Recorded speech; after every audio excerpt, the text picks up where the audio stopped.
Hi folks, me again here, Jay Haft. This is episode 11, Beaver Dam in the state of Wisconsin, a corrupt criminal enterprise. This is a true American horror story.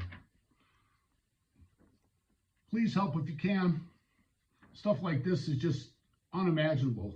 You know, it's all about the future of our country, our community, and the whole state. We'll say these are all my opinions, and I please ask you to share this. And today I'm going to finish off after I did on 10 on the river and the demolition and stuff. This is sometimes hard to talk about because there may be a lot of people affected by this. I talked to the DNR about this, and they said that no one removed the lead paint from the contaminated fill. Got a bunch of emails here I want to show you.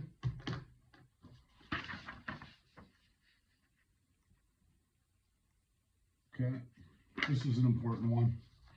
James Condon, Megan Carell, Kenneth Johnson, Robert Davis, Lloyd Egan, Beaver Dam Downtown Revitalizations.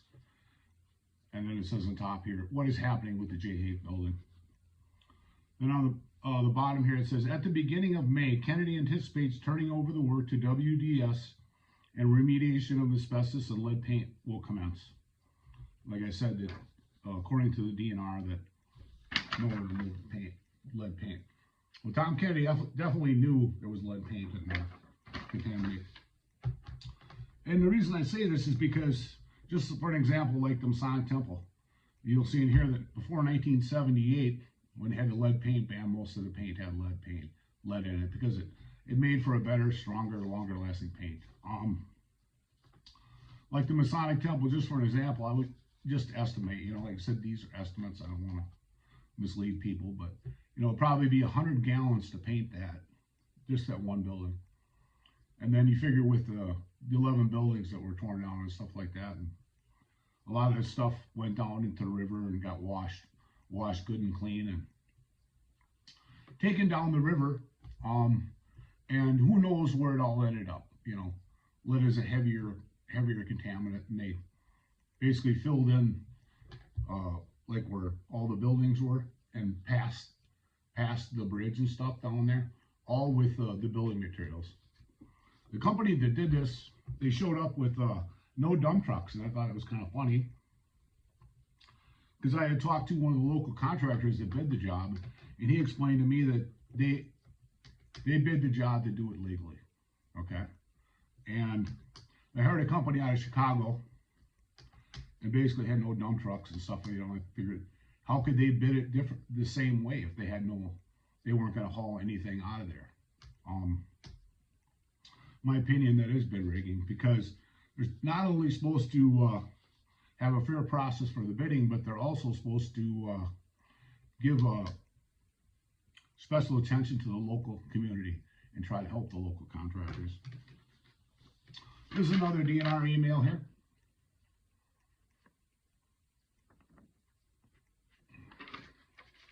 It says, I got a call from Trent Campbell regarding the properties they're considering moving in the Beaver Dam River. They are still hoping to buy and move these properties. Some issues have been raised as follows. They estimate for demolition, their estimate for demolition includes leaving some material broken up and buried in place, bricks and concrete. They want to be sure this would be allowed because they claim that hauling the material would make the cost too high to handle. Also, to what extent would removal of piers in the water be required? If they go about 2 feet below the riverbed, would be acceptable? I don't see any reason to remove pilings more than 2 feet below the riverbed. I agree. Could they bury demolition material if they don't create a fill that causes an elevation of the land in the floodway? In other words, dig a hole that when backfilled won't raise the land surface level, but then thinking about it, there would be soil to dispose of. Maybe the excess soil could be used nearby for landscaping out of the floodplain. I think this is an FP issue and an RR issue. If the fill is in the flood fringe area, I don't see a problem. If it's in the floodway, well, I recommend you to talk to Dennis Mack about disposal areas. Well, see, the thing is, like I explained earlier, the water used to go all the way almost to the road. It was 95 feet wide. So that was currently floodway at the time. So when they fill this in, they're filling in the floodway, okay? It's one of those things that the effects of this whole project, you know, are crazy, because it did, but by narrowing it into 25 feet, it's like channeling, it's a channelization that they did, increase the water velocity. And I know the mayor had said earlier it's a minor discomfort for the people down there past the river that have their backyards flooded all the time and stuff. And I don't know if they put some of them in the floodplain or they weren't in the floodplain or whatever. But I know I talked to a guy recently, and there was a lot back there, and they said that his lot was been put in the the floodplain, because of all the water problems and stuff they have down there now. Because it actually, you'll see in here, it actually used to store water. It was like kind of like a lake almost underneath these buildings. Because when the engineers designed these buildings, they designed the water to widen out, not only flow down the river, but widen out. They did that for a reason, to protect the buildings and stuff. And by storing water, it's going to affect the amount of water that goes downstream. The people that own these properties, it's more than a minor discomfort for them, because every year they're probably losing a lot of their property. And then when the water recedes finally, then they have all this dead grass. Well, do they want to take and plant this back if it's going to come back the next year? So the city created a liability that these people could actually come in and file a class action suit against the city, because they did render their property, part of their property, useless. And it probably is going to end up devaluing their property, because who wants to buy, you know, a floodplain property or a good part of your lawn actually turns into a swamp for a good part of the year. And depending upon what time of year you get increased water, that you could have more water coming in at any time of the year, except probably for the winter. Okay, this email here, I'm going to go back to that. Enough of me ranting, raving, and kind of explaining. This paragraph references NR 504, which says, can't dispose of in a floodplain, and that exemptions from the criteria cannot be granted by the department. That's the DNR. Also referenced our NR 504, which refers to performance standards, saying you can't have significant adverse effects on wetlands, take an endangered or threatened species, have detrimental effect on surface water or groundwater, cause migration of explosive gas or hazardous contaminants above certain standards. That doesn't apply. Down on the bottom it says in NR 500, facilities where only clean soil, brick, building stone, concrete, or reinforced concrete not painted with lead-based paint. Broken pavement, wood not treated with preservatives or lead-based paint are disposed. And down the bottom it says, there was great concern in particular that one building would collapse under the water pressure and fall into the river. So that's that email. This is another one from James Condon, Robert Davis, Barb Pilichek, City of Beaver Dam buildings being raised. And the one they dealt with was Trent. And it says, Rob, for your information, Barb, when Trent first raised questions to us about him, basically we gave him the same answer. You're right. He seemed to want to ignore what we're telling him. I know both of you are involved in this ongoing issue of raising buildings along the river in Beaver Dam. Just wanted to let you know that Trent Campbell, Beaver Dam Redevelopment Authority, contacted me with the possibility of demolishing the buildings and burying the demo waste on site. I told him that the only thing from a project like this that would be permissible to be buried would be considered clean fill, which includes masonry not painted with lead paint. I also told him no waste, exempt fill or not, could be buried in a floodplain or wetland. I told him that solid waste sometimes approves low hazard exemptions in some cases, but I said there's a process for applying for approval for this type of thing, that we would have to review the proposal and issue final approval. I'm not totally convinced that he was on board with that, and he hinted that our consultant engineer had suggested we would be okay with demolition burial. We solid waste would not be okay with it. Thought you'd like to be informed of this issue, Barb. Alec, So none of this was done by accident. None of it is done by mistake. They told them time and time again not to do it. It's from Heather Gotcha to Robert Davis, Kenneth Johnson, James Congdon, Susan Joseph, the damn lady, Gregory Matthews, Mystical Flow grant application. And it says, I was thinking this would be time to present ideas, various grant solutions, or revitalization ideas for the river. Those owning the buildings want to wash their hands of it now. Several of them have gone up for sale. I don't know if the city knows what direction they want to go. Perhaps we could influence them into the right direction. It's kind of like when they were conspiring at first. This is June 23rd, after the flood. I heard the mayor talk to mayors consider rerouting the river. One of the questions that came up was, if the buildings were removed, what would that have done to the water levels? Well, if the buildings were removed and they wouldn't have filled in the floodplain, it would have been a lot better. They would have hauled it out like they legally had to do. I mean, the high water mark would have definitely went up and the water velocity wouldn't have been changed. And then it says, would they have rose as high as they did? How far out would the water have spent if the buildings weren't there? What would Holmes' business have them flooded? Would it be unreasonable to do informational article on the paper, generic use, that would talk about floodplains and effects of building structures in floodplain and exactly what that does? There are a lot of guessing people, some of which sit on councils and boards that are making vital decisions. Others may be voting blindly. And on the bottom, it's from Michael Furchow, John Summers, Tom Kennedy, voicemail on behalf of the property owners. That's the mailman. All right, there's that. It's kind of interesting because they're already, talking about working with the city. Okay, so this is another one from Steve Westra. He's the WDS. He's the guy that got the contract. Like I was saying, it was like a no bid. Would just give us an amount, and if we feel it's acceptable, okay. That was to James Hunt and Dan Hunt, James Congdon. Okay, some of the demolition and remediation contractors are asking, what about the regulations regarding the remediation of lead paint?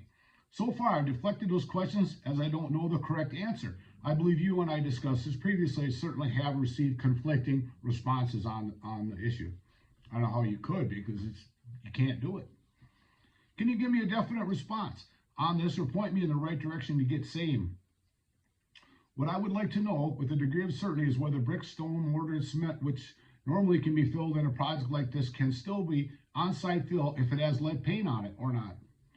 Secondary, as I understand the process, will receive formal approval for the design prepared by MSA until after the public portion of the entire process will likely take us into March. And it says they're going to have a meeting. I'll plan to attend a meeting and pass on information on this meeting. Will tour will be very helpful. Go. That's the contractor basically, he's trying to cover himself because it is a serious offense and it could be a lot of ramifications. This is from Robert Davis to Jim Congdon.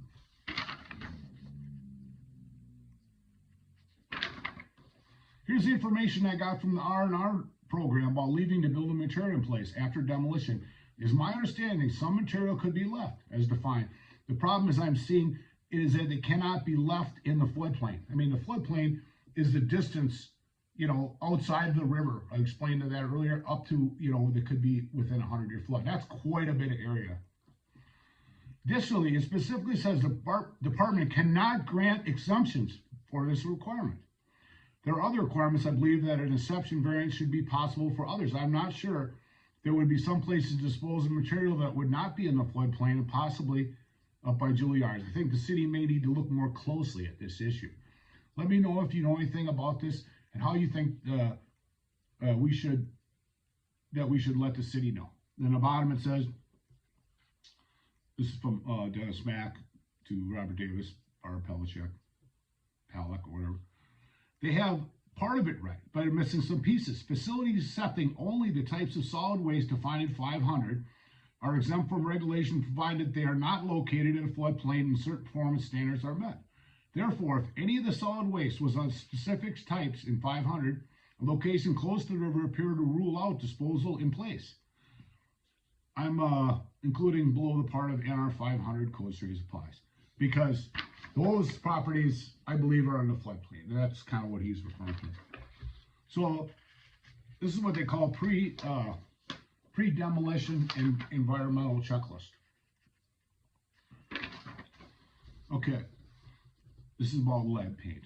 Inhaling or swallowing lead paint can cause serious acute or chronic health effects to the brain and the endocrine, reproductive and immune systems. Lead plumbing and lead-based paint are commonly found in many other buildings. Although lead paint use was discontinued in 1978, many buildings have multiple layers of paint should be examined carefully.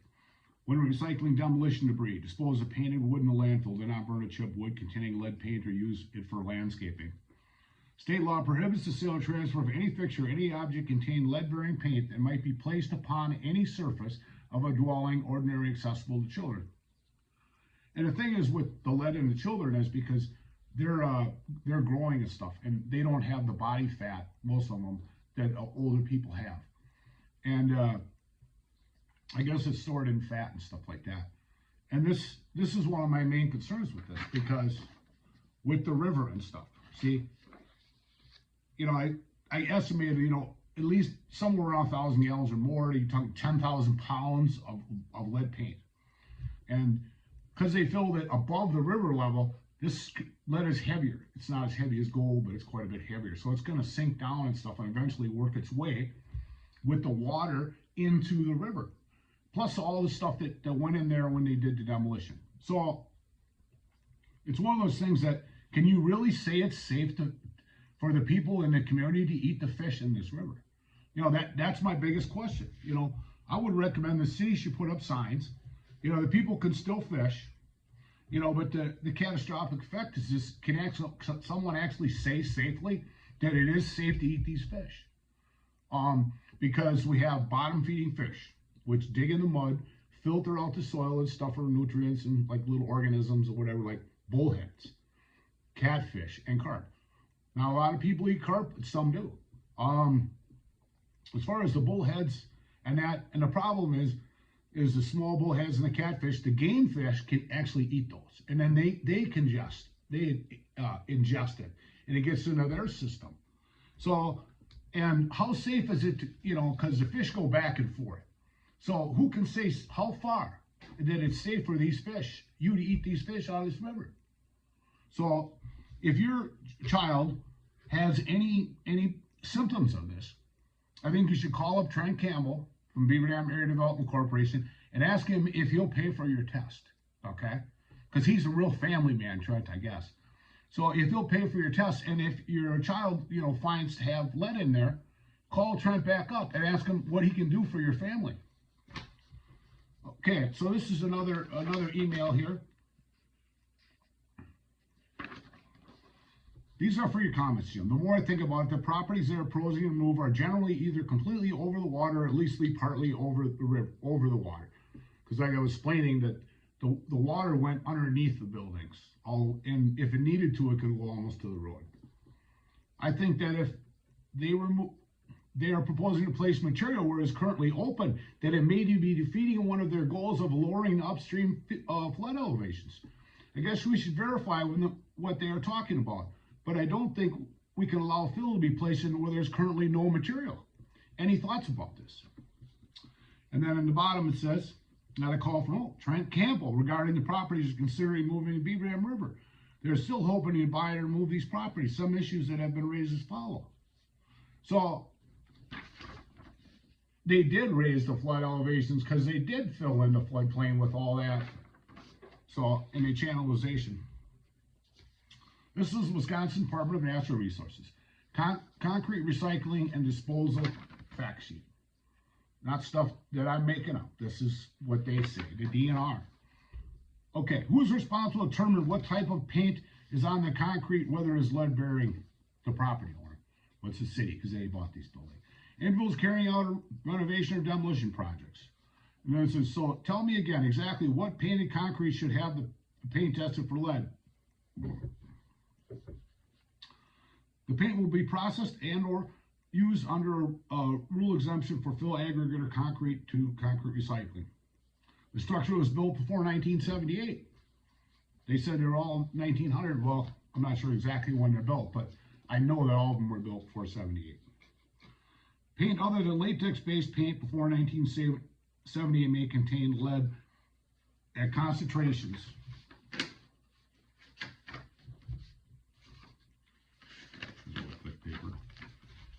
define lead-bearing paint, and the paint must be tested by lead to determine if the paint concrete is clean for exempt use. Because an owner of a structure older than 25 years won't lose, know if only latex was used the entire life of the building. Lead testing is normally needed for all pre-1978 structures. And then who should contact if I have questions about painted concrete? The DNR waste management. So I'm going to show you both these pages and stuff like that. Just kind of reaffirms the fact that it's not only illegal, to fill in the floodway like they did, but to put that in there with it. Okay, this is for James Conley, Rob Davis, Barb Pelichek, City of Beaver Dam Rivers Raising, Rob. For your information, Barb, when Trent first raised this question to us, we gave him basically the same answer. You're right, he seemed to want to ignore what we were telling him. And then down at the bottom, some of these people received the same email, so they put this on there. It says, hello, I know both of you involved in ongoing issues of raising the buildings of Beaver Dam. Just want to let you know Trent Campbell, Beaver Dam redevelopment contact possibility of demolishing the buildings and burying the demo waste on site. Told them that the only thing that was allowed, and it said, which includes masonry and not lead paint. And it says on the bottom, I am not totally convinced that he was on board with that. And he hinted their consultant engineer. I think I kind of read that before, but I'll just show you the same thing. So this is off floodplain shoreline management for local offices.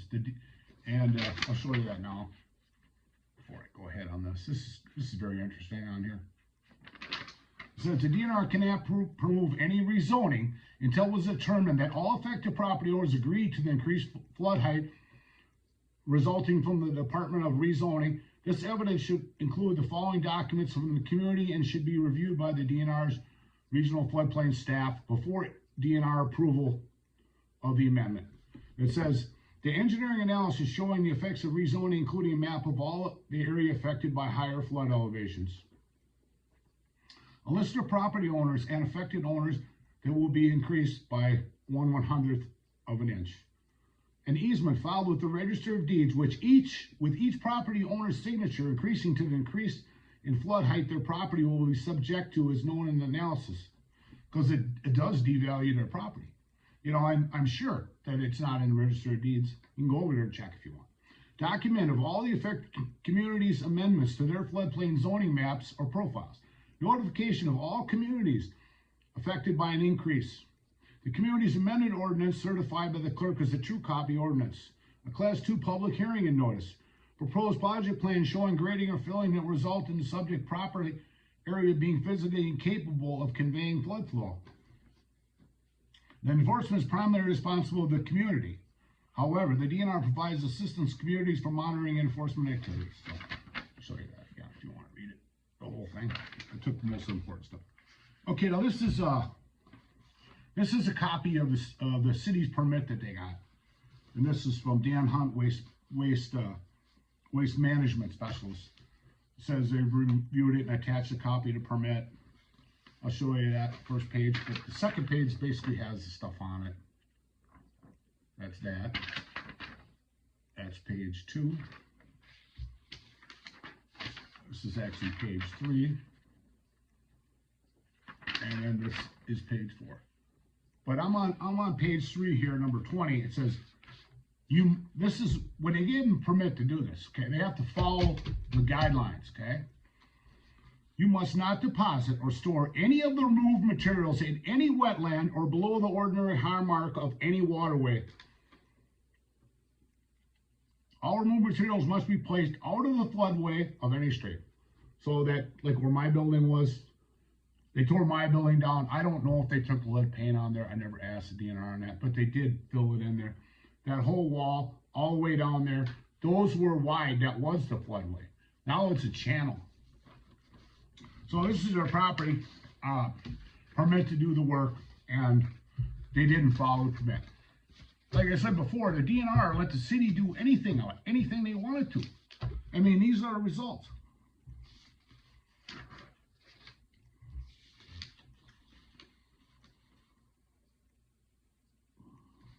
That's kind of the same one. Okay, this is from James Conner, Megan Cradell, Ken Johnson, Robert Davis, Lloyd Egan, Downtown Revitalizations. This one's a little different because it has Tom Kennedy in there. And it says, talks about different stuff. You can read it if you want. But on the bottom part is the most important part. At the beginning of May, Kennedy anticipates turning over the worksite to WDS and remediation of an asbestos and lead paint will commence. But according to DNR, it was never done. DNR is not going to lie about that. They watched everything that they did. And then at the bottom it says, we'll be sitting down as often as 2 to 3 times a week with WDS and the DNR from now until the project is completed, Kennedy said. I'm going to be the go-to person for the project. I don't want to be out of the loop on anything. We're going to commit ourselves to a spirit of teamwork to get things done as smoothly as possible. Yeah, that's hilarious. So Tom, he's been the go-to person on the whole thing. Thanks for telling us that. Okay.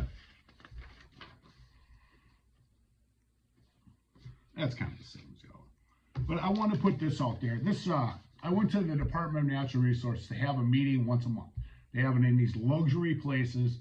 I don't know if they get free dinner or whatever, steak and lobster, whatever, I don't know. But they're really nice places. And I went to these, and I went and spoke in the meeting twice. The first time I went there, I got on my hands and knees, and begged the DNR to buy my building. And after the meeting, they said that, yeah, the DNR would buy my building. A week later, it called me back, says, well, you know, the city has already got paid for your building, so we really can't buy your building. You're going to have to deal with the city now again.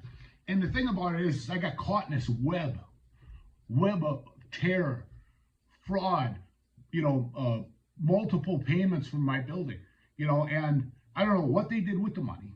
You know, that's why we need to have them come and investigate this. But this is why this took so long. And they always made it look like it's Jay Hayes' fault. No, it isn't. Never was. So this is a letter they sent me from the DNR when I went and talked to them, okay? It says, Beaver Dam, Jay Hayes representing the topic, environmental terrorism, total respect for public safety and corruption. So I went in there and I spoke to the DNR and I gave them the documents and stuff about how they filled in the river with lead paint and stuff. They should have done something at the time. I told them about this. This was 2011. That's 11 years ago. And, you know, I suppose they figured the city doesn't care about public safety for their community. Why should they? You know, I went and spoke to them, and you normally get 5 minutes, but they only gave me 2. They have a reporter there that covers the story, but I don't know if they give them one of their fancy lunches or what. But they didn't cover it. So both times I spoke in front of the DNR, they didn't cover it because, you know, it's amazing how everything works together. But I just wanted to let you know that I went down there and did that and went to in front of the DNR and got on my hands and knees, you know, and begged them because, you know, like I said, I got caught in this web of corruption. But the thing about it is, you know, the city should put up signs. I mean, you know, and, you know, is it safe to eat the fish out of the river? I can't say. But, you know, if you did, you know, and your child or something has some of these symptoms and stuff like that, you should maybe consider getting, and he ate a bunch of fish out of the river, because it's not uncommon for the kid to go catch some bullheads or whatever, catfish, bring them home, and then the whole family eats them. So it's an extremely important public safety thing, and this whole thing could have been prevented. Sure, it would have cost a lot of money to take the money out of those, but see, you know, if your only focus is on, you know, all the money going to the rich people, you know, don't ever think that life is fair. Because, you know, you can buy multiple lawyers and spend crazy amounts of money to basically buy your way out of this stuff. You know, and it just, or get a better deal because they don't want to go to court with you for months and years and whatever. Or you could do like somebody and take everything to the Supreme Court. It costs a lot of money. So I want to thank everybody. This is episode 11, okay, of my series. There's a lot more to come. These basically cover the river and stuff like that. And I want you to all know in the community, all I was trying to do is help them, you know, and for some reason, they're too smart to need help. Thanks, folks. We love you.